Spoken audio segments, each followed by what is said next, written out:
नमस्कार, मैं रिंकी वाजपेयी। आप देख रहे हैं न्यूज 24 फर्स्ट एक्सप्रेस। आइए बात करेंगे आज की खास खबरों की।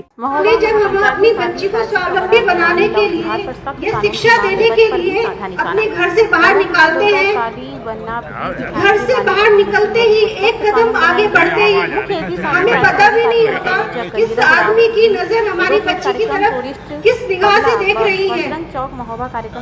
और कोचिंग सेंटर से लेके विश्वविद्यालयों तक हमारी बच्चियों के साथ में ऐसे ऐसे कांड हो जाते हैं, ऐसे ऐसे दुष्कर्म हो जाते हैं कि हम माँ बाप के कुछ कह भी नहीं पाते और वो शर्म से अपनी या तो लज्जा बचाने में लग जाते हैं या फिर अपनी नजरें ही छुपा लेते हैं।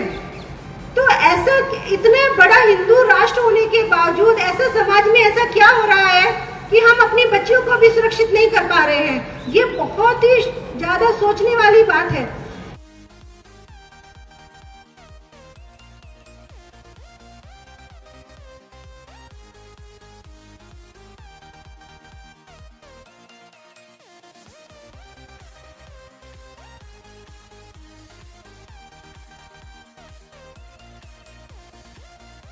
जब हम अपनी बच्ची को स्वावलंबी बनाने के लिए या शिक्षा देने के लिए अपने घर से बाहर निकालते हैं, घर से बाहर निकलते ही एक कदम आगे बढ़ते ही हमें पता भी नहीं होता किस आदमी की नजर हमारी बच्ची की तरफ किस निगाह से देख रही है। और कोचिंग सेंटर से लेके विश्वविद्यालयों तक हमारी बच्चियों के साथ में ऐसे ऐसे कांड हो जाते हैं, ऐसे ऐसे दुष्कर्म हो जाते हैं कि हम माँ बाप के कुछ कह भी नहीं पाते और वो शर्म से अपनी या तो लज्जा बचाने में लग जाते हैं या फिर अपनी नजरें ही छुपा लेते हैं। तो ऐसा इतना बड़ा हिंदू राष्ट्र होने के बावजूद ऐसा समाज में ऐसा क्या हो रहा है कि हम अपनी बच्चियों को भी सुरक्षित नहीं कर पा रहे हैं। ये बहुत ही ज्यादा सोचने वाली बात है। पुलिस प्रशासन से लेके हर जितने भी संगठन हैं, हमारे हिंदू संगठन सभी इसी बात में बातें करते हैं कि किसी भी तरह से बच्चियों को बचाया जाए। आज ये बहुत बड़ा कार्यक्रम है। दुर्गा बनो या काली बनो, कभी ना बुर्के वाली बनो। बुर्का वाली बनने का मौका ही नहीं दिया जाए। यदि हमारी बच्चियों को बचपन से उन्हें संभाला जाए, रामायण काल में देख लीजिए, महाभारत में देख लीजिए, दुराचारी तो सब आए, लेकिन उनका संहार करने के लिए दुर्गा और काली भी आई। तो क्या इस समाज में हम एकत्र होकर अपनी बच्चियों को, अपने बेटों को संभाल नहीं सकते? अपनी जनरेशन को आगे बचा नहीं सकते? अपनी ही बेटियों को ये शिक्षा दे सकते हैं जो विद्या भारती के विद्यालयों में मिलती है। बहुत अच्छी खबर कही नेहा दीदी ने।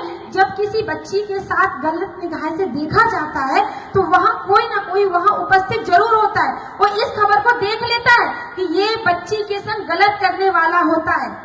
यदि उसी समय कोई भी चार व्यक्ति जाकर उसको बेइज्जत कर दे और समझा दे कि खबरदार ये हमारी हिंदू की बेटी है। का क्या उद्देश्य? इस कार्यक्रम का उद्देश्य है कि हमारी जो माताएं बहनें हैं उनको लव जिहाद के तहत जिस तरीके से धर्म विरोधी अपने साथ ले जाते हैं और उनके साथ गलत करने का प्रयास करते हैं। बड़ी बड़ी घटनाएं सोशल मीडिया में देखी जाती हैं कि किस तरीके से लव जिहाद में फंसा के तंत्र मंत्र करके बच्चियों को ले जाके और उनके साथ उनका शारीरिक शोषण करके और उनके शारीरिक अंगों को, किडनी लीवर जैसे अंगों को बेचा जाता है, वेश्यावृत्ति में धकेला जाता है।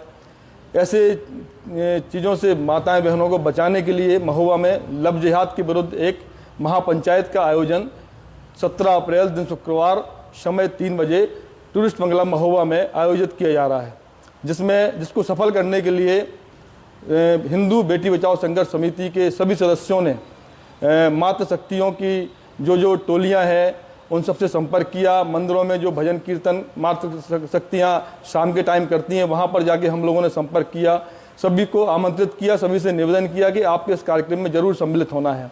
और जितने भी हिंदू संगठन हैं हमारे, उन सभी को बुला के एक बैठक आयोजित की गई। उन सबसे निवेदन किया गया कि आपको भी सभी माताओं बहनों को और परिवार सहित इस कार्यक्रम में अपने अपने संगठन के साथ सम्मिलित होना है।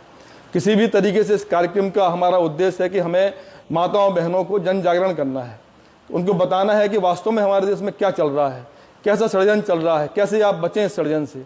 और इस कार्यक्रम में प्रमुख मुख्य रूप से मुख्य वक्ता के रूप में हमारी साध्वी प्राची जी पधार रही हैं, जिनका हमें मार्गदर्शन प्राप्त होगा और वो बताएंगी किस तरीके से हमें माताओं बहनों को हमें आगे जाके मतलब बचने के तरीके बताएंगी कि आपको इस तरीके से बचना है और क्या क्या देश में चल रहा है उसके बारे में बताएंगी।